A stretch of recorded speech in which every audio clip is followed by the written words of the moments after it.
నీకు బెయిల్ ఇస్తుంది, నిన్ను నువ్వు ప్రూవ్ చేసుకో.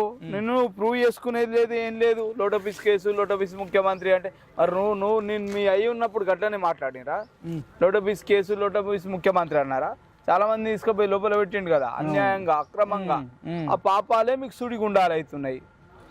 ఆ సుడిగుండాలలో ఇప్పుడు మీరు సుడులు తిరుగుతుండ్రు. ఇప్పుడు కేటీఆర్ను విచారించేటప్పుడు లాయర్ ఉండాలి అని చెప్పేసి ఆయన అంటుండు. ఎందుకు లాయరు? అవినీతి పరునికి లాయర్ ఏంది? నువ్వు మంచోనివి శుద్ధపూస అయితే వాళ్ళు ఇన్వెస్టిగేషన్ చేస్తారు, అది ప్రూవ్ చేసుకొని రా. ఎందుకు లాగ్ ఏమన్నా అడుగుతుంది ఏంది? అంతే, 3rd డిగ్రీకి ఏమైనా పెడతారని. అదే కోర్టు అన్నదండి మాట. 3rd డిగ్రీ వాడతారని కేటీఆర్ భయపడుతున్నారేమో. కనుచూపు మేరలో న్యాయవాదిని కూర్చుండబెట్టండి హైకోర్టు అని ఉంది. మనిషి కనబడేలా మాటలు వినిపించినంత దూరంలో లాయర్ కూర్చోవాలని స్పష్టం చేసిందని చెప్పేసి కోర్టు ఇచ్చింది. నాకు అసలు విచిత్రం కాదు. ఒక ఇన్వెస్టిగేషన్ లో థర్డ్